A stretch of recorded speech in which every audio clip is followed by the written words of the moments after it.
नमस्कार मित्रांनो, आम्ही टिपेश्वरला जाऊन आलो। ॲक्च्युली मला त्या ट्रिपचं सगळंच डिटेलमध्ये सांगायचं होतं, पण वेळही नव्हता आणि प्रवास एकदम घाईघाईचा होता। 2 दिवसाचंच आमचं हे होतं, स्टे होतं तिकडे आणि तिसऱ्या दिवशी तर माहूरगडला गेलो आणि मग लगेच चौथ्या दिवशी ट्रेन होती आमची। आणि तुम्हाला तर माहिती आहे, मुंबई साईडला एक तर ऑफिसेसला सुट्टी वगैरे मिळत नाही आणि माझे मिस्टर तर त्यांचं ऑफिस असतं, त्यांनी 4 दिवस सुट्ट्या काढल्या होत्या आणि माझं पण थोडं वर्क फ्रॉम होम चालू असतं, तर त्यामुळे कसं जास्त दिवस आम्ही कुठे थांबू नाही शकत। तर मला सांगायचं होतं, टिपेश्वरचं आम्ही जे बुकिंग केलं होतं ते ऑनलाईन वेबसाईटवरती जाऊन केलं होतं। टिपेश्वरची वेबसाईट आहे, वाईल्ड लाईफ सेंच्युरी असं काहीतरी आहे वेबसाईटचं नाव। त्या वेबसाईटवरती पहिलं आपल्याला रिझर्वेशन करावं लागतं, जिप्सीच्या सफारीचं रिझर्वेशन करावं लागतं, ते कंपल्सरी आहे। त्याचे पर जिप्सी 1500 रुपये भरावे लागतात आणि नंतर मग ज्यावेळेस आपण ते जिप्सीनी जाणार त्याच्यामध्ये टोटल 6 माणसं घेतात। मग त्या एका जिप्सीचे साधारणतः 2500 रुपये आहेत वेबसाईटमध्ये आणि जर तुम्ही असं प्रायव्हेट असं जाणार असाल तर तुम्हाला 3000 पर्यंत खर्च येईल आणि जिप्सी थ्रू जाणार असाल म्हणजे ऑनलाईन त्यांच्या वेबसाईट थ्रू जाणार असाल तर 2500 रुपये लागतील। आणि दुसरी गोष्ट म्हणजे तिकडे गेटवरती गेल्यावरती तुम्हाला गाईड कंपल्सरी आहे, तर गाईडचे 350 रुपीज कंपल्सरी द्यावे लागतात, म्हणजे 2500 प्लस 350 आणि जे रिझर्वेशनचे आहे ते कंपल्सरीच आहे पर जिप्सीचे, ते 1500 रुपये असा एकूण आमचा खर्च होता एका ट्रिपचा। अशा आम्ही 2 सफारी बुक केल्या होत्या आणि आम्ही तिघच होतो, मी, मधुरा आणि आणि पूर्वी होती, पूर्वीचे काही नाही त्याच्यामध्ये। तर आमच्यासोबत ते जे हॉटेलमध्ये आम्ही जिथे थांबलो होतो, वृंदावन ॲग्रो टुरिझम म्हणून जे हॉटेल होतं, ते त्यांचा मालक पण आला होता सोबत आणि त्याच्या आधी त्यांचा मॅनेजर आला होता फर्स्ट व्हिजिटला आणि सेकंड व्हिजिटला त्यांचे मालक आले होते सोबत। तर ते फ्रीमध्येच त्यांचं झालं बघणं, कारण की एका जिप्सीमध्ये 6 जण मावतात, मग तुम्ही ती लोकं काय एवढं बघत नाही, फक्त एकदाच तुमचं आधार कार्ड तिथे व्हेरीफाय होतं ज्यांनी बुकिंग केलं आहे त्याच्या नावाचं, आणि बाकी गेटवरती काय एवढी विचारपूस होत नाही, तुम्ही कोण बसले, किती जण बसले, 6 जण असणं इनफ आहे। आणि मग जेव्हा आम्ही मॉर्निंगला आतमध्ये गेलो तर आम्हाला प्राणी तर बरेचसे दिसले, मोर दिसला, पुन्हा खूप सारे वानरं दिसली, त्याच्यानंतर मोर तर किती सारे दिसले जे पिसारा फुलवलेले होते आणि जागोजागी हरणं दिसली, त्याच्यानंतर ते बोलतात ना नीलगाय वगैरे, ती नीलगाय दिसल्या। आणि त्यानंतर आम्हाला काय म्हणजे तिकडे गाव होतं सुन्ना गाव म्हणून, आता ते गाव तिकडे त्यांना विस्थापित केलेलं आहे। त्या गावामध्ये म्हणजे त्यांनी असं कॅन्टीनची व्यवस्था केली आहे, तुम्हाला जर नाश्ता वगैरे करायचा असेल तर एकदम मॉर्निंगला जातो ना आपण, आम्ही मॉर्निंग 6 ते 10 पर्यंतची काहीतरी अशी हे केली होती, बुकिंग होती सफारीची। बरंच फिरलो बघितलं सगळीकडे, वाघ तर काही दिसला नाही सकाळी आणि ऊन होतं, त्यामुळे ते बोलत होते की सहसा वाघ हा संध्याकाळी निघतो जेव्हा थंड वातावरण असतं त्यामुळे। सकाळ एकदम 6 वाजता दिसला होता वाघ, पण आम्हाला जायला उशीर झाला होता, आम्हाला 6:30 झाले तिथे पोहोचोसपर्यंत, म्हणजे आवरून वगैरे जाऊस तर। आणि मग नंतर पुन्हा दुपारी आलो रूमवरती, नाश्ता जेवण केलं, जेवण वगैरे झालं आणि पुन्हा आमची 2:30ची सफारी होती, 2:30 ते 6:30 होती, पण त्यांनी टाइम एक्सटेंड केला होता, 3:30 केला होता तो, 3:30 ते 6:30 पर्यंत काहीतरी टायमिंग ठेवला होता। तर आम्ही जंगलमध्ये त्यावेळेस गेलो दुपारून, तर दुपारी ज्यावेळेस गेलो आम्ही तर स्टार्टिंगला तर खूप ऊन होतं, खूप म्हणजे इतकं प्रचंड ऊन होतं ना की जरा पण थांबावंच वाटत नव्हतं, त्या जिप्सीमध्ये बसावंच वाटत नव्हतं। तर त्यांनी एका अशा थंड ठिकाणी जिथे एकदम ना पूर्ण हिरवळ होती आणि एकदम इतकं गार वाटत होतं ना आणि हवा सुटली होती, म्हणजे संध्याकाळी पाऊस आलाच, आम्हाला पाऊस लागलाच, पण त्याआधी तिकडचं जे वातावरण होतं ना ते इतकं छान झालं ना, म्हणजे आपल्याला असं वाटतच नाही की आपण तिकडे गरमीमध्ये गेलो, एवढं थंड वाटत होतं जंगलमध्ये। आणि आम्ही वाघ शोधण्यासाठी म्हणून आम्ही, त्या माणसाने आम्हाला आहे ना, जिप्सीचा जो माणूस होता तो आमच्या ओळखीचाच होता, ओळखीचा म्हणजे आमच्या रिलेटिव्हच्या ओळखीचा होता तो, तर त्याने आम्ही त्याला बोललो होतो की आम्हाला मॉर्निंगला तर काही दिसलेला नाही वाघ, तर आम्हाला ॲटलिस्ट आता तरी वाघाचं दर्शन झालं पाहिजे कसंही करून, एवढ्या लांब आम्ही आलो मुंबईहून, तर आम्हाला वाघ बघायचंच आहे। तर त्यांनी आम्हाला एकदम शेवटच्या टोकापर्यंत नेलं होतं वाघ दर्शनासाठी, तर शेवटपर्यंत गेलो आम्ही, मला वाटतं साधारणतः 4:30 झाले असेल त्या दरम्यान, आणि अचानक त्याला कॉल आला की इकडे ना वाघ आहे, बसलेला आहे, वाघीण आहे, वाघ नाही सॉरी वाघीण ती बसलेली आहे सध्या तरी, तर आम्ही त्या ठिकाणाहून जवळपास 15 किलोमीटर अंतरावरती होतो, म्हणजे आम्हाला तिथे पोहोचायला जवळपास 1 घंटा लागला असता. पण त्याने आम्हाला मोजून मला वाटतं 35 ते 40 मिनिट्समध्ये आम्हाला त्याने पोहोचवलं. एवढ्या स्पीडमध्ये त्याने जिप्सी चालवली ना की आम्हाला एकदम म्हणजे बोलताच येत नाही की त्या जंगलमध्ये आम्ही एवढ्या स्पीडमध्ये पळवत होतो तो गाडी. एवढी भीती पण वाटत होती आणि मज्जा पण येत होती, आणि त्यात पाऊस पण आला जोराचा. आता मधुरा वगैरे बाहेरच्या साईडला होती आणि जिप्सीचं जो ड्रायव्हर असून त्याच्या बाजूला मी पूर्वीला घेऊन बसली होती, त्यामुळे आम्हाला काय एवढा पाऊस लागला नाही. पण वातावरण इतकं सुंदर झालं होतं, थंड मातीचा सुगंध, खूपच छान वाटलं तिकडे.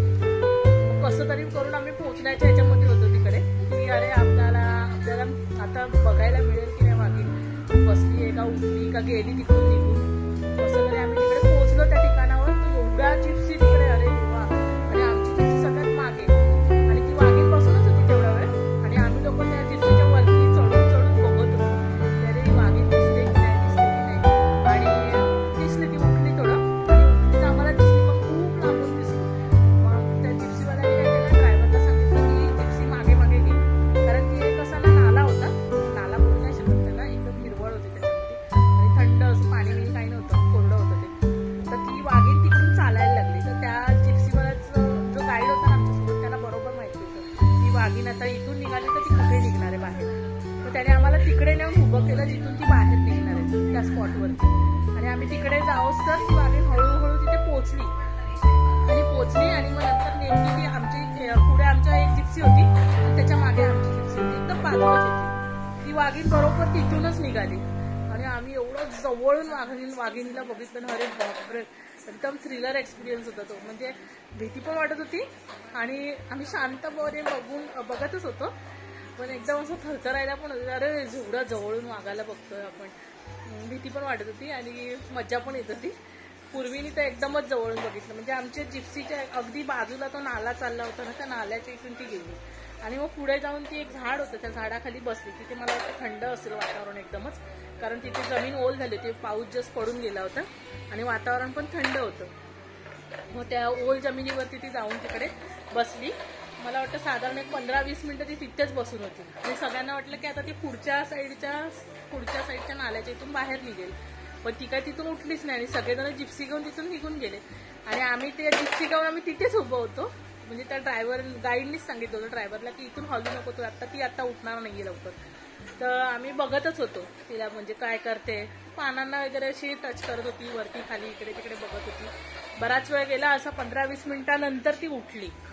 ज्यावेळेस ती उठली तेव्हा मग ड्रायव्हरने गाडी काढली. त्यावेळेस पण बरेच लोक उठून एकदम पुढे गेले होते की त्यांना असं वाटतं की पुढच्या साईडच्या नाल्यामधून ती बाहेर निघेल. पण ती काय तिथपर्यंत गेलीच नाही. ती एक अलीकडचा नाला होता तिकडे होतं, तिकडे मोजून मला वाटतं हार्डली 2-4 जिप्सी होत्या. आणि जसं त्यांना कळलं की इथून येते म्हणून, तशा तिकडून जिप्सी परत यायला लागल्या मागच्या साईडने. आणि आम्ही इथून ह्या साईडने गेलो आणि आमची जिप्सी त्यावेळेस पण एका जिप्सीच्या मागे होती. आणि बरोबर ती वाघीण आमच्या जिप्सीच्या थोडं पुढच्या जिप्सीच्या इथून मध्ये जो गॅप ठेवला होता त्याच्यातून ती गेली. आणि त्यावेळेस पण आम्हाला सेकंड टाइम ती पुन्हा दिसली आणि मग पुन्हा अशी आमच्या जिप्सीच्या बाजूनी त्या साईडने निघून गेली. तर आम्ही बघतच होतो. मग नंतर ती त्या एका नाल्यामध्ये गेली आणि मग तिकडून मे बी ती पुढच्या साईडला निघून गेली. मग आमची वेळ पण झाली होती, 6-6:30च्या 6:15 झाले असणार. तर म्हणजे बाहेर निघायचा टाइम पण झाला होता. मग दिसली, बराच वेळ आम्ही थांबलो तरी पण नंतर 10-15 मिनिटं वेट करत की कदाचित ती इथून बाहेर येईल म्हणून.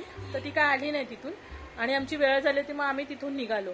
पण खूप मज्जा आली आणि आमचे पैसे वसूल झाले. मुख्य म्हणजे आम्हाला आमचं जे एम होतं तिकडे जाण्याचं ते साध्य झालं आणि आम्ही वाघीण बघितली एकदाची. खूप छान वाटलं आणि खूप सारे प्राणी पण दिसले. मधुराला पण खूप मज्जा आली. पूर्वी सुद्धा मस्त बघत होती आणि तिने जेव्हा वाघिणीला बघितलं ना, ती आता सध्या एक नवीन शब्द प्रत्येक महिन्यामध्ये ना ती बोलत असते. तर आता ती सध्या तर आहे ना काका बोलायला लागली. तर तिला ती वाघीण जेव्हा दिसली समोरून जाताना तेव्हा ती काका काका म्हणून ओरडत होती अक्षरशः. आणि आम्हाला हसायला पण येत होतं, पण आम्ही शांत बसलो होतो कारण आवाज केला तर ते प्राणी एकदम बिथरल्यासारखे होतात ना, म्हणून एकदम शांत बसून होतो तिकडे आम्ही. आणि मग नंतर आलो आमच्या हॉटेलवरती आलो तर पाऊस येऊन गेला होता आणि पाऊस तिकडे जर जरासा पण पडला ना की लगेच लाईटी जातात. तर लाईटच नव्हती, एकदम अंधार झाला होता. पण वातावरण इतकं थंड झालं होतं ना, रूममध्ये एसी होता पण एसी लावायची गरजच नाही, इतकं थंड बाहेर वाटत होतं आणि पूर्ण असं वातावरण एकदम गार पडलं होतं. आणि मला वाटतं एक साधारण 8-8:30च्या दरम्यान लाईट आली. मग आम्ही जेवलो, जेवण वगैरे झालं आणि आम्हाला दुसऱ्या दिवशी जायचं होतं माहूरगडला.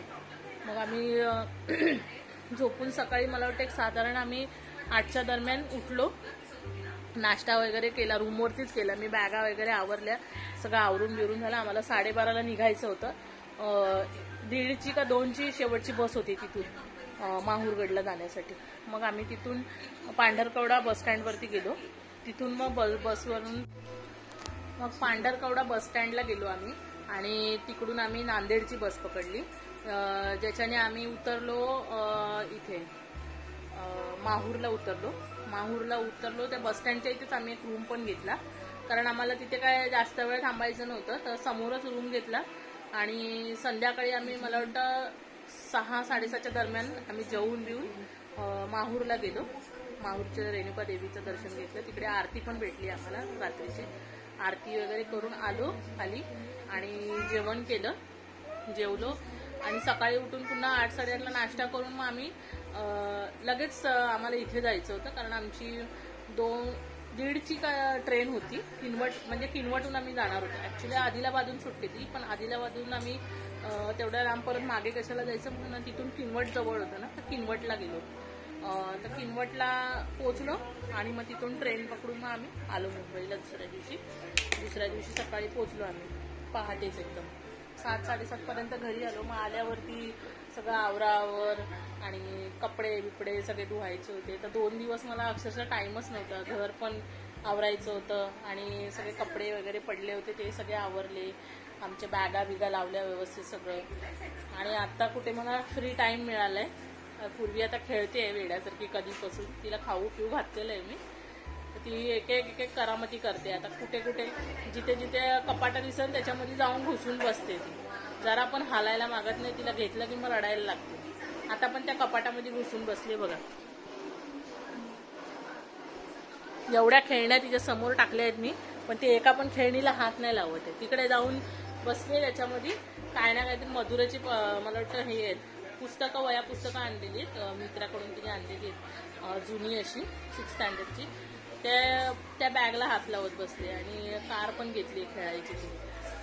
तर असं सगळा आमचा प्रवास झाला. खूप मज्जा आली, खूप छान वेळ गेला आमचा. आमची ॲनिव्हर्सरी पण आम्ही तिकडे केक वगैरे तर तिथे जवळपास काही दुकानच नव्हती, पण ठीक आहे. वाघाचं दर्शन झालं आणि वाघिणीचं दर्शन झालं. तेच आमच्या ॲनिव्हर्सरीचं गिफ्ट होतं. खूपच मज्जा आली. त्यांच्यासोबत टाईम पण स्पेंड करायला मिळाला. पोरांना पण मज्जा आली. आम्हाला पण खूप छान वाटलं, कारण फर्स्ट टाईम वाघाला एवढं जवळून बघितलं. इथे राणीच्या बागेत बघितलं होतं भायखळ्याला, पण ते कसं एकदम लांब होता तो आणि असं प्रत्यक्ष असं खुल्यामध्ये जंगलामध्ये मोकळ्या जागेमध्ये असं कधी बघितलं नव्हतं, जे त्यावेळेस आम्हाला बघायला मिळालं. आणि त्या जे वाघ असतात ना, त्या लोकांना त्या जिप्सीची सवय असते, त्यामुळे ते कशी अटॅक करत नाही. फक्त आपण कसं तिकडे उतरायचं नाही खाली आणि जास्त आवाज वगैरे करायचा नाही, कारण ते मग बिथरल्यासारखे होतात प्राणी. एकदम लांबून बघायचं आणि बघितलं तर मग ओरडायचं नाही, बोलायचं नाही, शांतपणे तुम्हाला फोटो काढायचे असेल तर फोटोच काढून घ्यायचे. आणि हा मुख्य म्हणजे त्या दिवशी काय झालं, त्याच्या दुसऱ्या दिवशी ना बुद्ध पौर्णिमा होती आणि बुद्ध पौर्णिमेचं बुकिंग असतं तिकडे. ती लोकांना जे मचान असतात ना वरती बांधलेले जंगलमध्ये, त्या मचानावरती तुम्ही नाईट स्टे करू शकतात. जर तुम्हाला खूप कोणी एकदम हौशी असेल वाघ बघण्याचे किंवा प्राणी बघण्याचे, ते लोक ते बुकिंग करतात. ते वर्षातून एकदाच असतं, फक्त तो एकच दिवस असतो, कारण त्या दिवशी पूर्ण अशी पौर्णिमा असल्यामुळे पूर्ण चंद्र आलेला असतो आणि वातावरण पण थंड असतं आणि त्या चंद्राचा जो प्रकाश पडतो त्या प्रकाशामध्ये तुम्हाला ते प्राणी दिसतात एक. इतका उजेड असतो त्या दिवशी जंगलमध्ये. तर खूप लोकांचं बुकिंग होतं त्या दिवशी. तर बुद्ध पौर्णिमेच्या त्या माणसाने सांगितलं की त्याचं तुम्हाला ऑनलाईन वगैरे काय मिळणार नाही, तुम्हाला एजंट थ्रू जाऊनच त्याचं बुकिंग करावं लागेल. ते काय असं दाखवत नाही वेबसाईटवरती की ह्या दिवशी तुम्ही, त्याच्या काहीतरी 2-3 दिवसाआधीच वाटतं साधारण त्याचे बुकिंग चालू असतात वाटतं. तुम्ही ऑन द स्पॉट पण करू शकता, पण त्याला खूप वेटिंग असते. तर त्यामुळे त्याच्यात तुम्हाला मिळेल तसं चान्स नसतो. ते मला वाटतं एजंट थ्रू जाऊनच तुम्हाला करावं लागत असेल. आणि जसं आम्ही त्या सुन्ना गेटवरती पोहोचलो ना, तिकडे सगळं चार्जेस आणि जिप्सीचे भाव, आणि जर तुम्हाला कॅमेरा न्यायचा असेल तर मोबाईल वगैरे अलाउड होता तिथे, असं काही नव्हतं. मी सगळी शूटिंग मोबाईलमध्येच केलेली. पण काही लोक असे हौशी होते ना की त्यांनी मोठे मोठे कॅमेरेज आणले होते, पण अनलकीली मॉर्निंगला तर काय बघायला मिळालं नाही. हां, पण संध्याकाळच्या वेळेस जेव्हा बघायला मिळालं त्यांनी फोटोशूट वगैरे केलं, पण बरीच दूर बसली होती ती आणि त्यामुळे जवळून जाताना काढले असेल त्यांनी, काढायचे असेल फोटो त्यांनी. पण बहुतेक आम्ही जिथे थांबलो होतो ना, वाघीण जिथे बसली होती ती खूप लांब होती. त्यावेळेस मग एक माणूस होता, तो फोटोशूट करत होता. ठीक आहे, आले असते कारण त्याचा कॅमेरा भारी होता, एवढ्या लांबून सुद्धा आले असते छान फोटोज. तर मग असं सगळी खूप मज्जा आली, एक्सपिरियन्स खूप छान होता तो. कधी आयुष्यामध्ये पुन्हा चान्स मिळाला तर नक्की जाऊ आम्ही नागपूरला. आणि नागपूर असं इतकं काही बघायला मिळालं नाही विशेष, कारण आमचा पूर्ण तो एक संबंध दिवस आमचा पूर्ण जंगलातच गेला. सकाळी 6 वाजल्यापासून ते आम्ही मला वाटतं संध्याकाळी 6 पर्यंत जंगलच फिरत होतो त्या दिवशी, कारण कसंही करून वाघ बघायचाच होता. गरमी प्रचंड होती, पण जेव्हा जंगलमध्ये गेलो ना तर एक साधारण 1-1.5 तासानंतर आम्हाला एवढं थंड वाटायला लागलं ना, खूप छान वातावरण झालं होतं, पाऊस येणार होता त्यामुळे. आणि असंही मजा आली, भरपूर छान मजा आली एकदम. तर आता बॅक टू लाईफ पुन्हा. आता परत आपलं रेग्युलर आपलं रुटीन चालू झालेलं आहे. सकाळी उठा, पोरांचा आवरा, आपला आवरा, काम असेल तर काय कामं करा घरातली. आता आज मी काळा मसाला करण्याची हे करून ठेवलेली आहे, तयारी केलेली आहे. त्याला पूर्ण असं रोस्ट करून ठेवलंय. दाखवते तुम्हाला, हे बघा, त्याच्यामध्ये सगळं आहे. ते डीमार्टला ना असं सामान मिळतं, असे 200 ग्रामचे असे पॅकेट्स असतात. असे 4 पॅकेट्स आणले मी. 2 मोठी खोबरी वाटून टाकली त्याच्यामध्ये. आणि ह्या लाल मिरच्या आहेत ना, त्यासुद्धा मी विकत आणलेल्या आहे. मला वाटतं त्या पण साधारण 200 ग्राम असतात. ते सगळं भाजून हे तेलामध्ये थोडंसं भाजून ठेवलं आहे. आता ते मिक्सरला वाटायचं आहे. पूर्ण गार जेव्हा होईल ना ते, तेव्हा मी वाटणार आहे ते. तर आता झालं आहे गार, पण आता मधुरा येईल खेळून. ती आल्याच्या नंतर मग ती आल्यानंतर मग ती पूर्वीला जेव्हा घेईल ना, तेव्हा मग मी ते माझं काम करून घेते. कारण हिच्या समोर ते करताना आहे ना, ही परत मधी करेल, नको तिखट काय लागलं अंगाला तर रडत बसेल.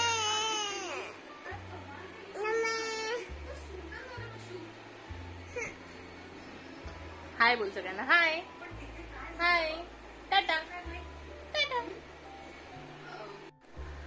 तर मग भेटूया माझ्या पुढच्या ब्लॉगमध्ये. मी पूर्ण माझी जर्नी तुम्हाला एक्सप्लेन करून सांगितली. ॲक्च्युली त्यावेळेसच सांगितलं पाहिजे होतं, पण आता पूर्ण जाऊन आल्यानंतरच मला जे फील झालं ते सगळं तुम्हाला आता सांगितलं. खूप मजा आली. आणि आता पुन्हा बॅक टू लाईफ आहे. आता बघूया पुढे अजून काय होतं, बघूया नंतर. आता मला ते मसाला वाटायचा आहे. मसाला वाटून झाल्यानंतर काल मी येऊन पूर्ण किचन माझं पूर्ण क्लीन केलं आहे, टाईल्सपासून सगळं पूर्ण घरामध्ये. कारण 4-5 दिवस नव्हते, त्यामुळे कसं घरामध्ये घाण झाल्यासारखं वाटत होतं. स्वच्छ केलं, कारण पूर्वी आहे थोडं क्लीननेस तर पाहिजेच घरामध्ये. डेली करतच असते क्लीन, पण आता किचनमध्ये थोडं वाटत होतं, त्यामुळे काल आधी किचन केलं. आणि आता हे मसाला वाटून घेते. कारण गरमीचेच मसाले वगैरे करून ठेवायला तेवढा टाईम मिळतो. नंतर मग मधुराची शाळा चालू झाली, तिची मॉर्निंगची शाळा आहे आता. तर मग तेव्हा तर मला 5:30लाच उठावं लागेल तिचा डब्बा वगैरे करण्यासाठी, तिला रेडी करण्यासाठी. नंतर तेव्हा तर काही टाईम मिळणारच नाही, आणि पावसाळा पण असणार. तर आता मसाला करायचा आहे. मसाला झाल्यावरती मग पूर्वीला पुन्हा खाऊ घालायचं, मग तिला झोपवायचं. असं रुटीन परत चालू झालेलं आहे. तर मग कसे वाटले माझा एक्सपिरियन्स? तुम्हाला चांगलं वाटत असेल माझे व्हिडिओज तर प्लीज कमेंट करा, आणि आवडत असेल तर लाईक पण करा. आणि भेटूया माझ्या नेक्स्ट ब्लॉगमध्ये. तोपर्यंत बाय बाय.